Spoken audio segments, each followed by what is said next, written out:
한때 사람들이 많이 불렀던 그런 노래가 있습니다. 인생은 나그네 길, 어디서 왔다가 어디로 가는가. 공감이 되기에 한때 많은 사람들이 이 노래를 듣기도 하고 또 따라 부르기도 했겠지요. 공허하기만 한 가사가 이어집니다. 구름이 흘러가듯 떠돌다 가는 길에 정일랑 두지 말자, 미련일랑 두지 말자. 인생은 나그네 길, 구름이 흘러가듯 정처 없이 흘러서 간다. 1965년에 발표된 인생의 무상함이 철학적인 메시지로 담겨 지금도 회자되는 노래이지요. 자, 그렇다면 인생은 왜 이처럼 공허의 색으로 덧칠해져 있는 것일까? 또 하나의 궁금함이 있습니다. 왜 아이는 세상에 처음 태어날 때 외마디 같은 울음소리와 함께 태어나는 것일까? 우리 생각 같아서는 천사 같은 미소를 띠고 태어나면 훨씬 이쁘고 더 사랑스러울 터인데, 또 하나 궁금한 것이 있습니다. 이제 그 연수가 조금 늘어났다고는 합니다만 성경이 들려주는 것처럼 70, 80의 인생 여정이 왜 수고와 슬픔의 인생인 것일까? 세상에는 수많은 지혜서와 철학책이 이 주제를 가지고 쓰여지고 들려주고 있습니다만 주의와 주장만 있을 뿐 시원한 대답이 없지요. 제가 지금 살짝 지금 좀 더워서 좀 방해받을 것 같아서 지금 어떻게 해야 하나 지금. 일부 때는 저기 켜졌었거든요. 요 선풍기를 하나만 조금 누가 올려주세요. 한 단계만. 그러면 오늘 예배에 방해가 조금 될 것 같아가지고.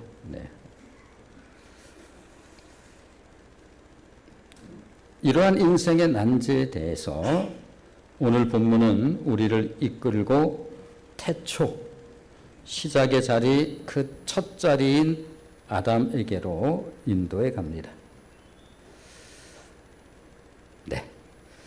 그곳엔 구름이 흘러가듯 떠돌가 가는 길과 같은 모호함이 없습니다.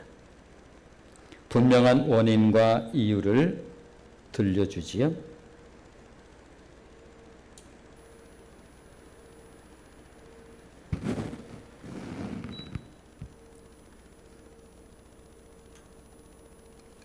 그리고 인류의 첫사람 아담과 우리의 관계에 대해서도 분명하게 들려줍니다.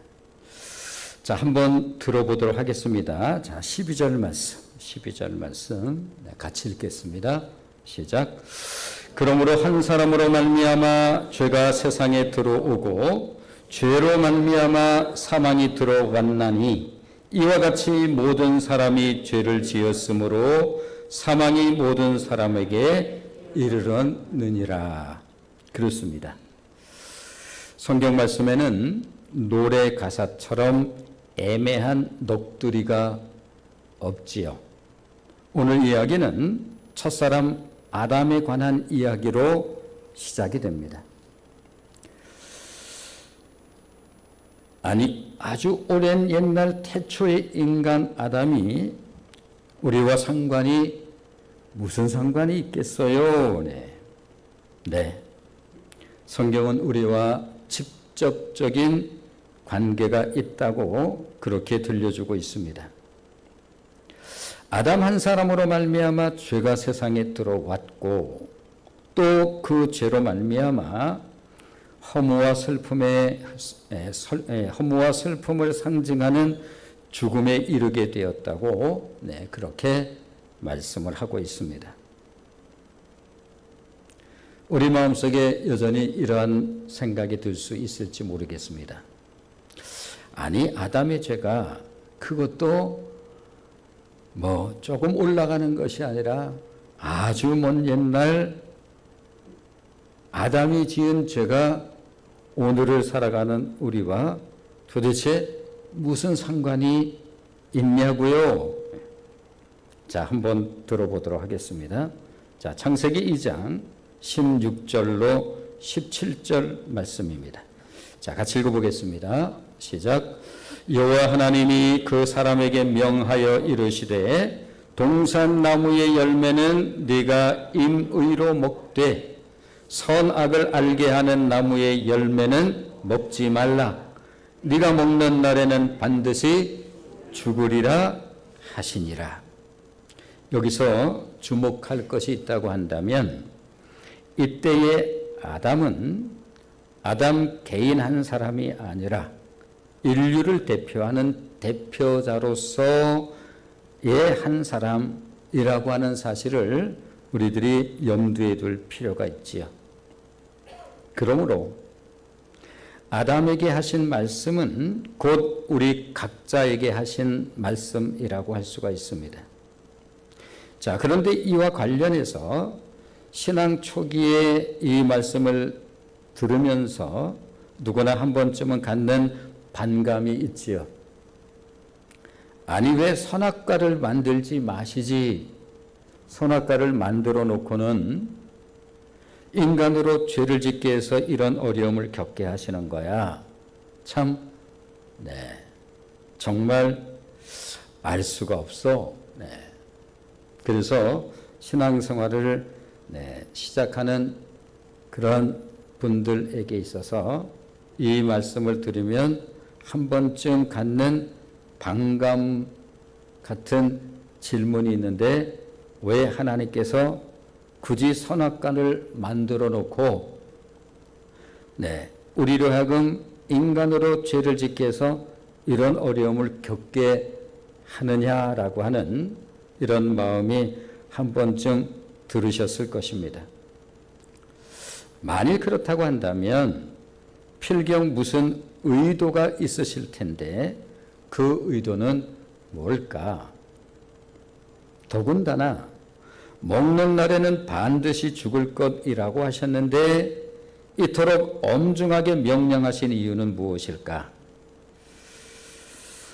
성경 공부 시간을 통해서 종종 말씀을 드리는 내용입니다만 하나님께서 주시는 모든 율법은 우리를 향한 선한 의도를 가지고 우리에게 율법을 주시는 것이지 혹여라도 우리에게 어떤 불편함과 우리로 하여금 어려움을 주실 목적으로 하나님께서는 율법을 주시는 법이 절대 없다는 것입니다.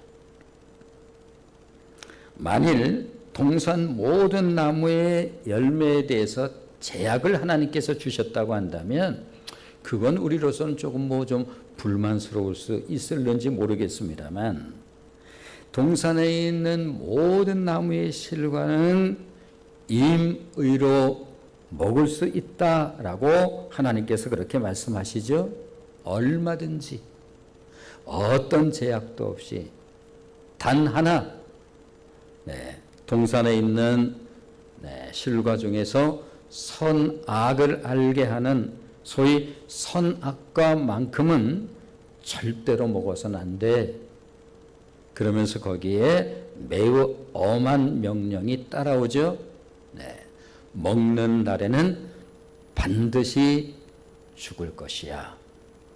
지난 한글 성경에는 정령 죽으리라. 그러나 조금 전에 말씀드린 것처럼 하나님께서 우리에게 주시는 그러한 율법 가운데 어떤 율법도 우리에게 어떤 불편함을 주시기 위해서 어려움을 주실 목적으로 율법을 주신 그러한 바가 전혀 없습니다. 선악을 알게 하는 실과도 소위 선악과 율법이라고 해서 우리 하나님께서 동산에 있는 모든 가실 가운데 단 하나만 먹지 말 것에 대해서 들려주고 있습니다. 그러므로 말씀드린 것처럼 하나님이 주시는 모든 율법은 우리를 향한 선한 의도로 주시는 것으로 선악과 율법 또한 그렇다라고 말씀드릴 수가 있습니다. 세상의 모든 아버지들이 유독 딸들한테 간섭이 심한 면을 보이곤 하지요. 예외 없이 세상의 모든 아버지들이 가지고 있는 특징 가운데 하나가 무엇인가 하면 아들에 대해서는 조금 그렇게까지는 하지 않습니다만 유독 딸들한테만은 매우 간섭이 심한 그러한 모습을 보이곤 합니다. 특히 귀가 시간과 관련해서 조금 시간이 늦었다 싶으면 너 지금 몇 시야? 어디 있는 거야? 아니 집에 안 들어오고 뭐해? 그러면서 어떤 경우에 있어서는 귀가 시간을 아예 정해주는 아버지가 있기도 하지요. 그래서 우리 집은 너무 엄했어요. 제가 자랄 때 친구들하고 어디 좀 여행 가고 싶은 마음도 있지만 밖에서 사는 것은 절대로 집에서 허락해 주질 않아서 이런 이야기를 가끔 듣곤 하지요. 딸 입장에서는 여간 불만스러운 게 아닙니다. 그러나 아버지의 의도는 험한 세상에서 딸을 보호하고 싶은 마음, 이것 때문에 세상의 모든 아버지들이 공통적으로 가지고 있는 것이 있는데 유독 딸들에게만큼은 귀가 시간이나 또 이러한 것들에 대해서 매우 엄격한 태도를 가지고 있는 것을 보이곤 하는데 의도는 다른 게 아니에요. 아버지는 남자를 알고 있기 때문에 그런 거예요. 그래서 어머니보다는 엄마보다는 좀 덜해요. 그렇습니다. 하나님께서 첫사람 아담에게 선악과 율법을 주신 의도 역시 마찬가지로 선한 의도로 우리의 유익을 위해서 하나님께서 주셨겠지요. 기억하라는 뜻이에요. 신명기서의 중요한 주제가 기억하라, 잊지 말라 라고 하는 것이 신명기의 주제인 것처럼 하나님께서 첫사람 아담에게 주셨던 소위 선악과 율법이라고 하는 이 율법 안에 들어있는 의미가 무엇인가 하면 한마디로 기억하고 살아야 돼. 잊고 살아면 안 돼. 무엇보다 우리가 누구인가를 정확하게 가르쳐 주시기 위해서 하나님께서 그 율법을 주신 것입니다. 우리들이 피조물이라고 하는 사실을 기억하며 살게 하기 위해서 만 가지 은혜 가운데 딱 하나, 그것 하나만 하나님께서 금하셨지요. 그렇다면 그것이 우리에게 무엇이 유익하다는 거죠? 베델 성경 공부 시간을 통해서 배우신 것처럼 인간은 하나님이 허락하신 범위 내에서 자유를 누릴 수 있을 뿐 아니라 그것이 인간에게 진정으로 유익한 자유이기 때문에 인간은 하나님께서 허락하신 그 제한 범위 내에서 자유를 누리는 축복을 누리는 것입니다. 예컨대 엄마가 집에서 기름을 튀기면서 음식을 만드는 기름으로 음식을 튀기면서 음식을 만들 때 그 어린애가 자꾸 엄마한테 가까이 올 때 엄마가 제한을 둬요.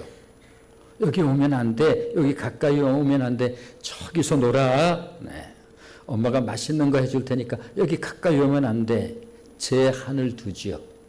그것은 아이를 불편하게 하거나 어렵게 할 목적으로 그 제한을 두는 것이 아니라 이 아이를 절대로 보호하기 위해서 엄마가 그와 같은 제한을 두는 것처럼 창조주 하나님께서 선악과라고 하는 율법에 제한을 두신 것은 무엇인가 하면 창조주, 즉 우리 하나님이 주권자가 되시죠.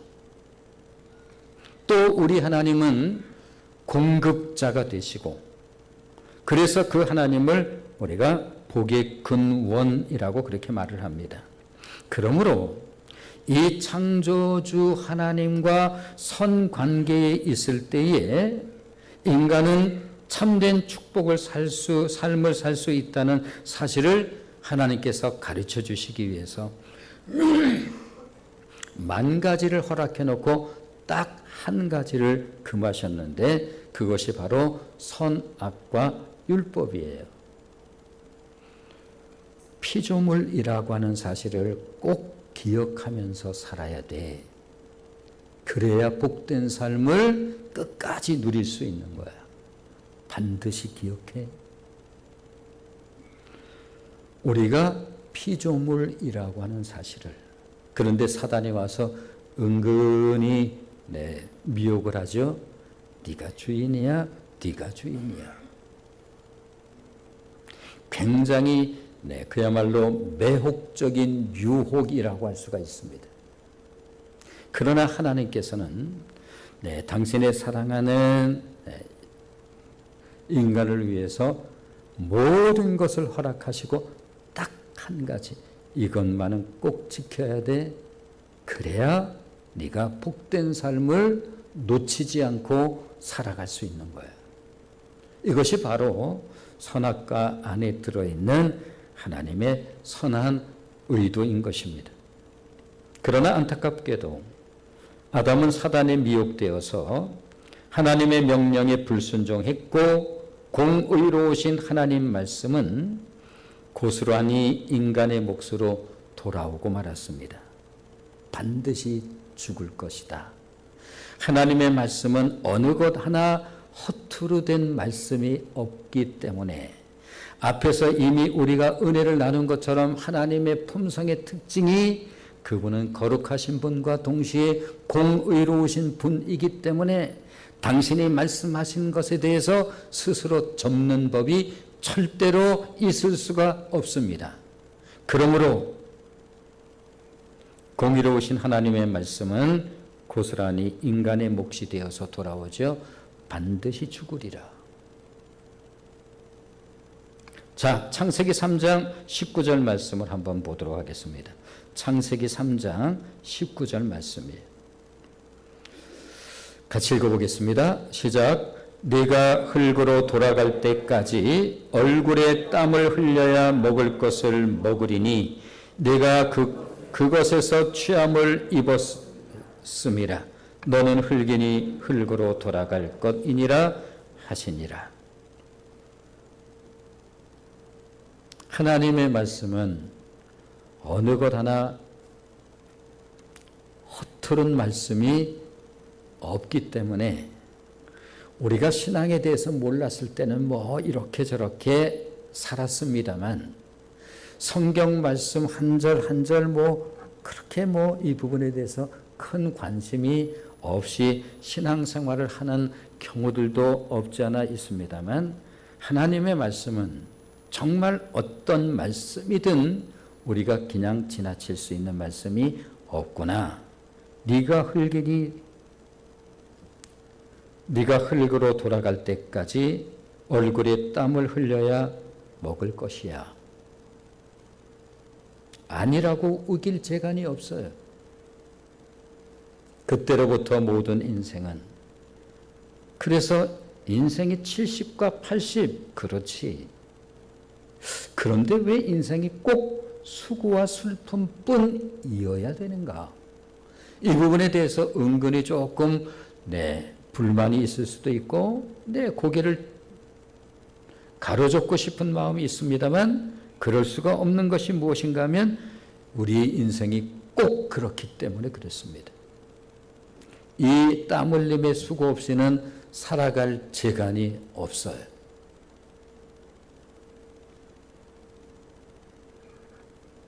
그러면서 하시는 말씀이 너는 흙이니 흙으로 돌아갈 것이니라 하시니라. 이 부분에 대해서 우리가 무엇을 가지고 저항할 수 있다는 말인가요? 모든 인생, 태어나는 인생이 바로 이 원리에서 벗어날 재간이 없습니다. 그렇습니다. 공의로우심과 거룩의 성품에 대해서는 이미 앞에서 살펴본 것처럼 죄가 세상에 들어오고 그 시로부터 아담은 죽었습니다.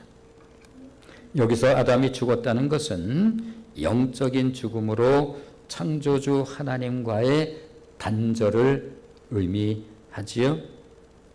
공급을 받고 살아가는 피조물인 인간이 우린 무엇을 만들 수가 없어요. 그것이 아무리 우리에게 불만이 있다 할지라도 우리가 무슨 수로 씨를 만들 수 있다는 말입니까? 아니, 씨를 심어야 거기에서 무언가 열매를 맺을 수가 있는데 우리는 절대로 어떤 씨를 만들 수 있는 능력이 없어요. 아니, 우리가 무슨 수로 비를 내리게 할 수 있다는 말입니까? 우리는 절대로 열심히는 살 수 있을지 모르지만 우리는 비를 불러올 재간이 없어요. 아니, 우리가 무슨 수로 이 햇볕을 우리가 만들 수 있다는 말인가요? 이것이 우리예요. 공급을 받고 살아가는 피조물인 인간이 창조주 하나님과 단절되었다는 것은 그러므로 벌어져서는 안 되는 끔찍한 일이 벌어지고 말았다는 뜻입니다. 자, 이제 오늘의 본문이 눈에 들어올 것입니다. 특별히 이와 같이를 주목하여 12절 말씀을 다시 한번 읽어보도록 하겠습니다. 이와 같이. 자, 12절 같이 읽습니다. 시작. 그러므로 한 사람으로 말미암아 죄가 세상에 들어오고 죄로 말미암아 사망이 들어왔나니 이와 같이 모든 사람이 죄를 지었으므로 사망이 모든 사람에게 이르렀느니라. 사망은 그렇게 우리에게 왔답니다.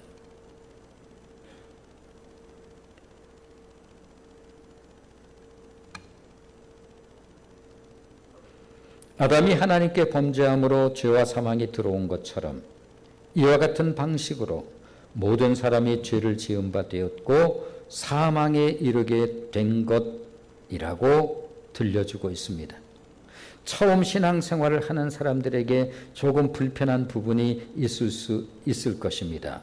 아니, 그건 아담 한 사람 문제지. 아니, 아담이 그런 문제가 왜 나하고 무슨 상관이야? 네. 여기서 아담의 대표성에 대해서 조금 더 살펴보도록 하겠습니다. 하나님께서는 아담을 창조하실 때 첫사람 아담을 인류의 머리, 인류의 대표로 세우신 것입니다. 무엇을 보면 알 수 있을까요?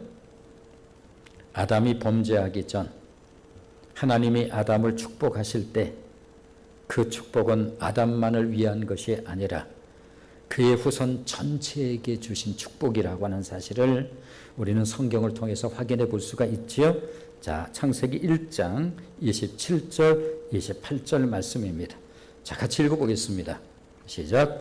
하나님이 자기 형상 곧 하나님의 형상대로 사람을 창조하시되 남자와 여자를 창조하시고 하나님이 그들에게 복을 주시며 하나님이 그들에게 이르시되 생육하고 번성하여 땅에 충만하라. 땅을 정복하라. 바다의 물고기와 하늘의 새와 땅에 움직이는 모든 생물을 다스리라 하시니라. 이 축복의 말씀이 아담 한 사람뿐만 아니라 아담 이후 모든 후손들에게 미치는 말씀인 것처럼 마찬가지로 인류의 대표자로서의 위치 때문에 그가 행한 범죄 역시 그 후손에게 미치는 것입니다. 아니, 그건 대통령 한 사람이 한 사인이지 대통령이 사인했다고 왜 그것이 나하고 무슨 상관이에요? 이게 대표성이라고 하는 거예요.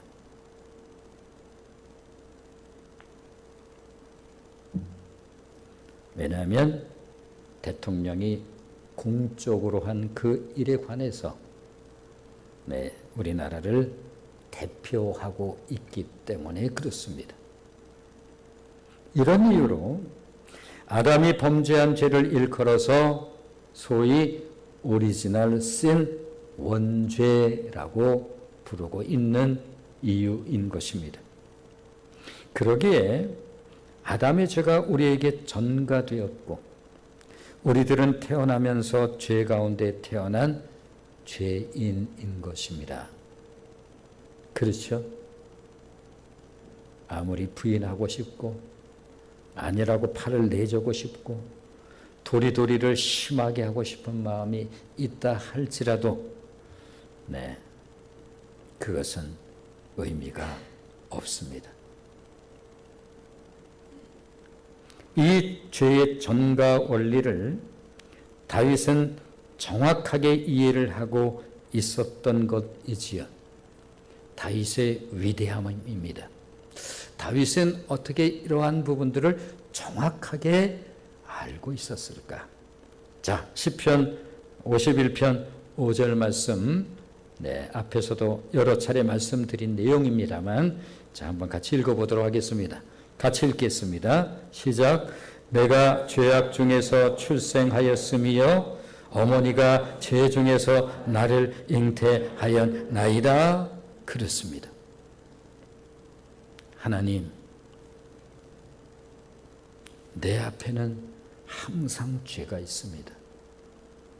그러므로 하나님의 긍휼하심이 없이는 나는 살 수 없는 존재입니다. 왜냐하면 나는 죄악 중에 출생했지요. 모든 아이들은 그 예쁜 아이들이 태어날 때 왜 웰마디 울음을 울면서 태어나는 것일까? 우리 같은 생각에는 그 예쁜 아이가 미소를 지으면 정말 천사처럼 너무 예쁠 테인데 왜 모든 어린아이는 엄마로부터 태어날 때, 이 세상에 태어날 때 그렇게 외마디 같은 저 울음소리를 질러대면서 태어나는 것일까?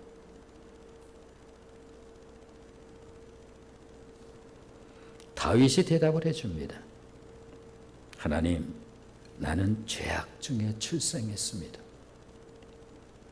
어머니가 죄 중에서 나를 잉태했지요. 그러니 나한테 죄 외에 무엇이 있겠습니까? 하나님, 내 앞에는 항상 죄가 있습니다. 그러니 하나님, 나를 긍휼히 여겨주세요.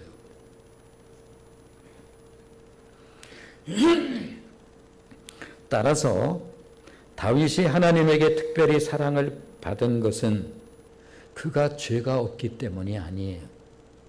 하나님께서 다윗을 보니 내 마음에 합한 자라고 하는 기가 막힌 하나님의 사랑과 인정을 받았던, 인간이라면 내 이와 같은 보고를 내 정말 받고 싶은 것이 바로 그건 아니겠습니까? 그렇다면 하나님께 복을 받는 정말 중요한 원리가 뭘까요? 그렇습니다. 나를 정확히 아는 거예요.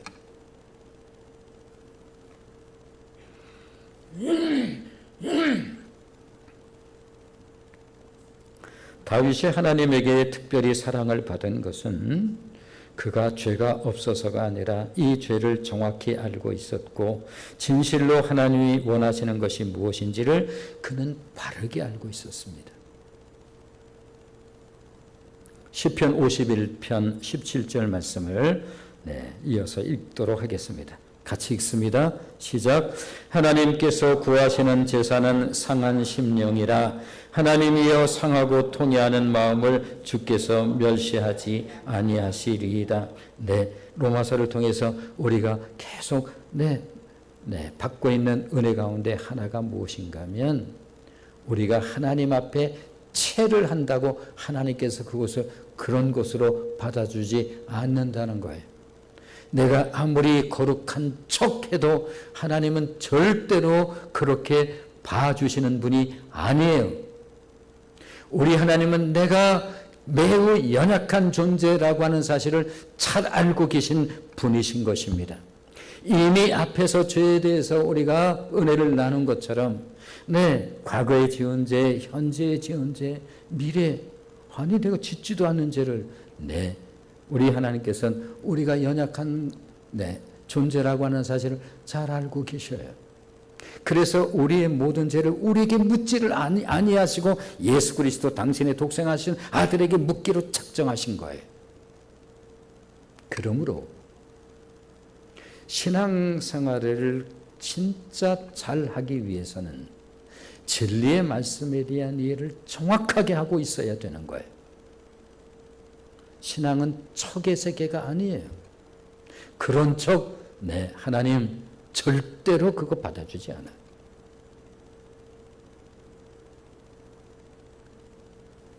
다윗이 엎드려 기도해요. 하나님께서 구하시는 제사는 상한 심령이지요. 하나님 이 모습으로 나왔습니다.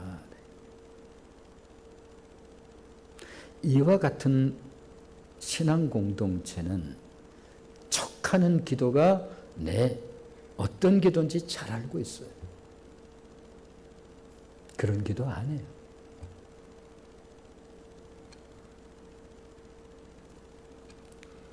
그렇습니다. 하나님은 우리들이 온전한 척하는 것을 원치 아니하시고 우리들이 죄인인 것을 제대로 깨닫기를 원하시는 분이 하나님이신 거예요. 그리고 그것에 은혜가 임해요. 아시나요?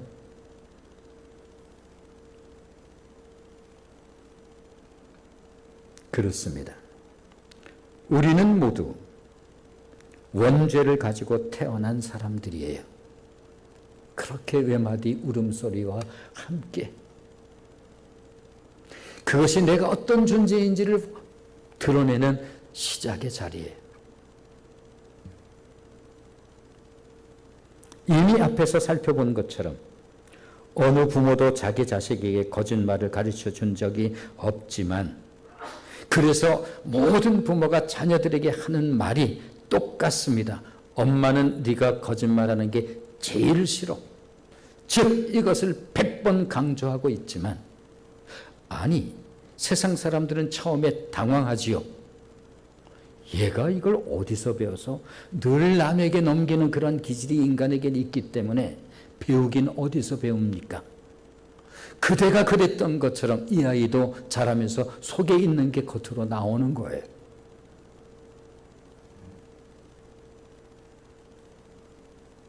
이것이 바로 우리들이 태생적 죄인이라고 하는 증거인 것입니다.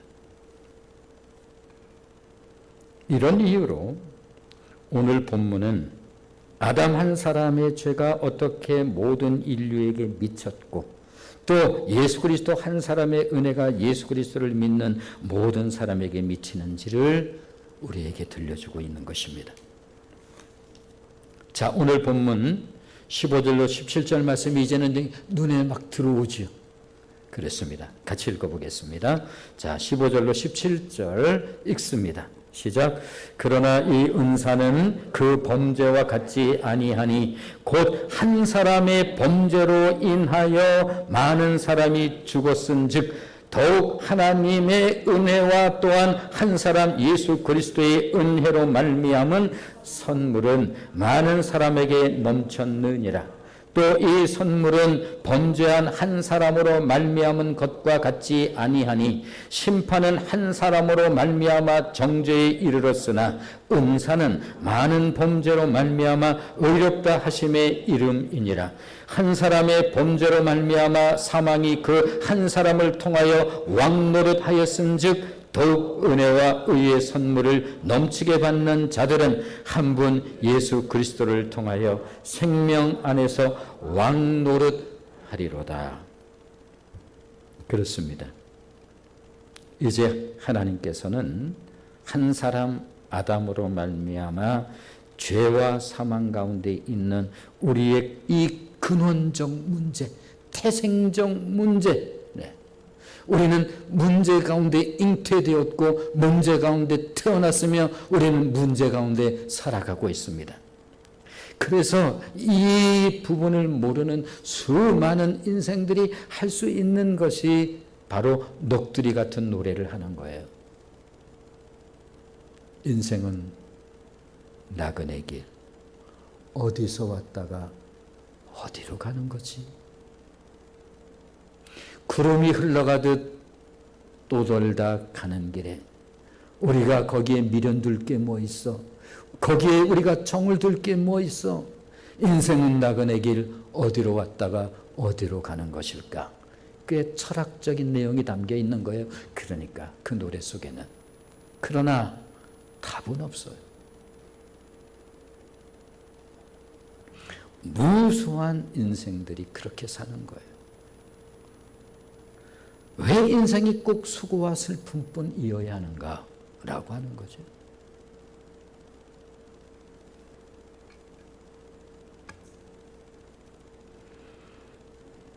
그렇습니다. 이제 하나님께서는 한 사람 아담으로 말미암아 죄와 사망 가운데 있는 우리의 근원적인 문제를 해결하시고 우리에게 구원의 선물을 주시기 위해서 하나님께서 그것을 어떻게 준비하셨는지 우리에게 그것을 들려주시는 거예요. 많은 사람들이 신앙생활하면서 이 진리의 말씀에 대한 깊은 이해를 갖지 못하고 한다면 그런 류의 신앙생활을 할 수밖에 없겠지요. 그래서 하나님께서 이 부분, 이 근원적인 문제를 위해서 하나님께서 어떤 일을 하신 것일까? 우리는 어떤 은혜를 받은 것일까? 만일 이것에 대한 진지한 이해를 가지고 있지 못하다고 한다면 그런 수준의 신앙생활을 할 수밖에 없는 거예요. 자, 14절 말씀을 한번 보시면 14절 같이 읽겠습니다. 시작. 그러나 아담으로부터 모세까지 아담의 범죄와 같은 죄를 짓지 아니한 자들까지도 사망이 왕노릇하였나니 아담은 오실 자의 모형이라. 여기서 아담은 오실 자의 모형이라고 할 때 오실 자는 누구를 말하는 것일까? 그렇습니다. 바로 예수 그리스도이시지요. 무슨 뜻인가 이것은? 그렇다면 아담이 인류의 머리라고 한다면 장차 오실 예수 그리스도는 믿는 자의 머리라는 뜻입니다. 이 말씀의 의미를 고린도전서 15장 22절은 매우 간략하고 선명하게 이렇게 들려주고 있습니다. 자, 고린도전서 15장 22절 말씀 같이 읽어보겠습니다. 시작. 아담 안에서 모든 사람이 죽은 것 같이 그리스도 안에서 모든 사람이 삶을 얻으리라. 이것을 오늘 본문은 또 이렇게 들려주고 있습니다.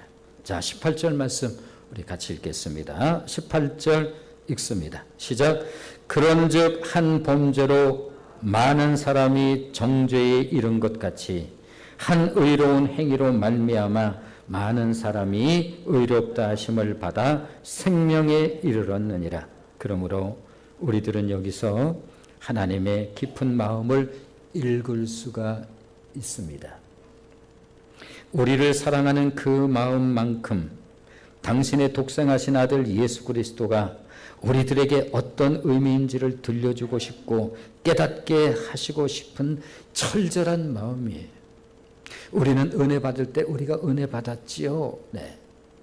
그렇다면 그대는 값없이 받은 그 은혜가 어떤 대가를 지불하고 그대에게 주어진지 알고 있는가? 만일 내가 받은 은혜를 내가 받을 수 있게 하기 위해서 엄청난 대가가 지불되었다는 사실을 진실로 내가 알고 깨닫게 된다면 나의 신앙생활은 얼마나 달라질까? 요만한 것 가지고 뭐 이러니 저러니 이런 말을 할 수가 있을까?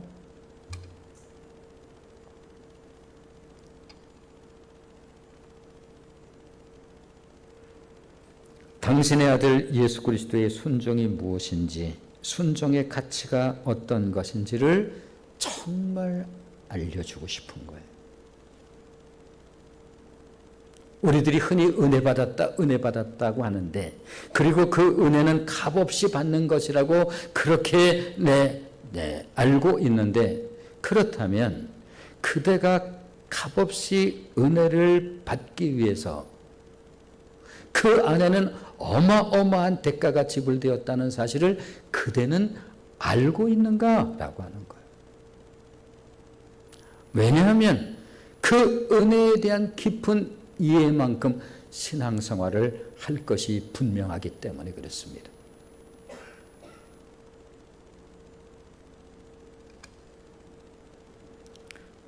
예수가 아니면 너희에겐 방법이 없어.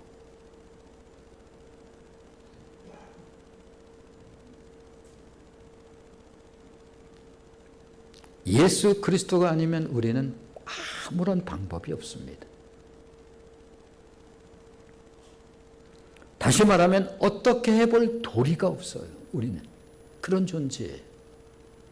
그런 우리들이 하나님으로부터 은혜를 받았다고 한다면 그 은혜라고 하는 게 뭘까?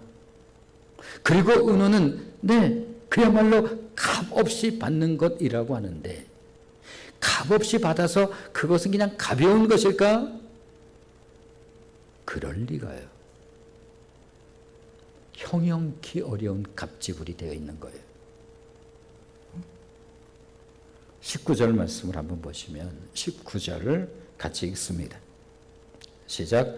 한 사람이 순종하지 아니함으로 많은 사람이 죄인 된 것 같이 한 사람이 순종하심으로 많은 사람이 의인이 되리라.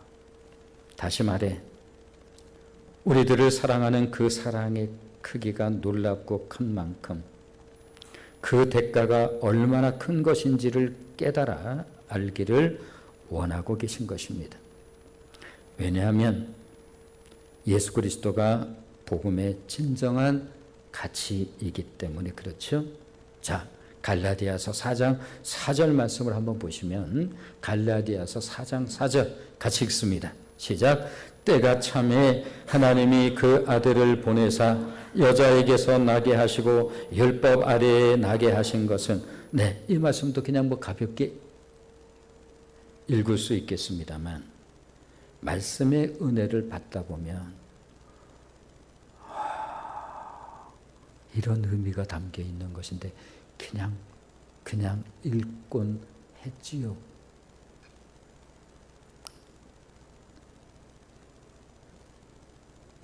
카이로스, 하나님의 정한 때, 하나님의 특별한 때가 참에 그때, 아무 때가 아닌 바로 그 절묘한 때, 예수 그리스도께서 우리를 위하여 그 영광을 버리시고 스스로 여자에게 나신 것은, 창조주 그분께서 여자의 몸을 통해서 이 땅에 태어난 것은 그렇게 해야 우리를 구원할 수 있기 때문에 그런 것이지, 다른 여러 방법이 있는데 그런 방법을 선택해서 한 것이 아니라 창조주 그분께서 하나님이 그 아들을 보내사 여자에게 나게 하시고 여자의 몸을 통해서 우리와 똑같은 살과 피를 가진 인간으로 태어나게 하시고 율법 아래 나게 하신 것은 율법을 만드신 그분께서, 율법의 주인이신 그분께서 우리 대신 율법을 지키기 위해서 스스로 율법의 매인자가 되셨다는 것입니다. 그러므로 오늘 로마서를 통해서 우리가 받는 은혜는 그냥 교리적이 아니다라는 말을 여러 차례 했습니다만, 우리들이 은혜 받았어요, 구원 받았어요, 그게 뭔지 정말 알고 계십니까? 그 말을 쉽게 하기도 어려운 거예요. 실로 어마어마한 거죠. 우리에게 은혜를 주시기 위해서 그분이 그런 대가를 다 지불하신 거예요.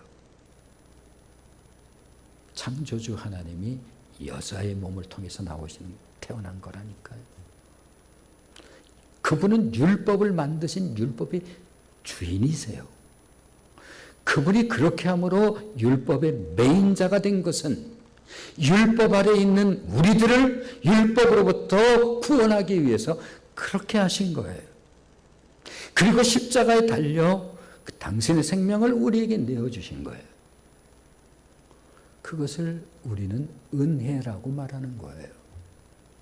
그렇다면 그 은혜를 우리가 제대로 이해를 하고 있다고 한다면 우리의 신앙생활을 어떻게 할 수 있을 것 같습니까? 그게 은혜 받은 자의 모습이에요.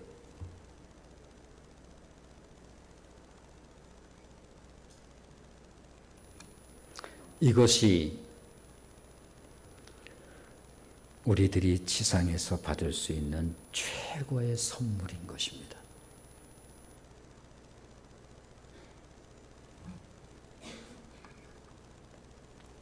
이 복음의 진리를 모르는 세상 사람들은 고통 가운데 살아가는 인생이 너무 궁금하고 막연하고 한 잔에 한 잔.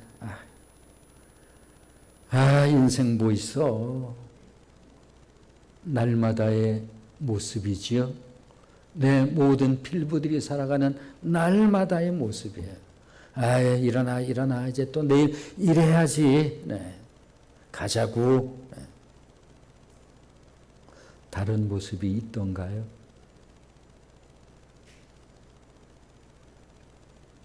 그러므로 세상 사람들은 고통 가운데 살아가는 인생이 너무 궁금하고 막연할 수밖에 없어서 그래서 이렇게 노래를 하는 거겠지요. 그리고 맞아 따라서 하는 거예요. 또 한 잔 마시고 그 노래 같이 부르고 따르면서. 네. 인생은 나그네 길 어디서 왔다가 어디로 가는 거야. 어디로 가긴 뭘 어디로 가. 죽는 거지. 필부들의 삶의 모습 아니에요? 네. 구름이 흘러가듯 떠돌다 가는 인생. 정들 게 뭐 있나 이 사람아? 네. 미련들 게 뭐 있어 이 세상에? 구름이 흘러가듯 정처 없이 흘러서 간다. 이게 공감되니까 그 무수한 사람들이 이 노래를 따라 불렀던 거죠. 1965년도에 만들어진 노래입니다. 이 허무와 공허 방황의 세상에서 예수님은 우리에게 지상에서 영원으로 이어진 다리가 되어주신 거예요. 이 허무한 세상에서 뭐가 뭔지 모르겠는 세상에서 예수님은 우리에게 지상에서 영원으로 이어진 다리가 되어주셨죠. 1970년 미국의 전설적 듀오, 남성 듀오, 사이먼 앤 가펑클이라고 하는 두 남자가 있죠. 그들이 부른 매우 가스펠스러운 팝송 중엔 드물게 찬송가 느낌이 나는 노래가 있는데 우리나라 사람들도 이 노래를 굉장히 좋아하는 팝송 중에 하나이기에 소위 한국인이 좋아하는 팝송 소위 그 100곡 가운데 한때 6위에 오르는 그래서 여러분들도 다 들어본 노래죠. 브리지 오브 트러블 워터. 험한 세상 다리가 되어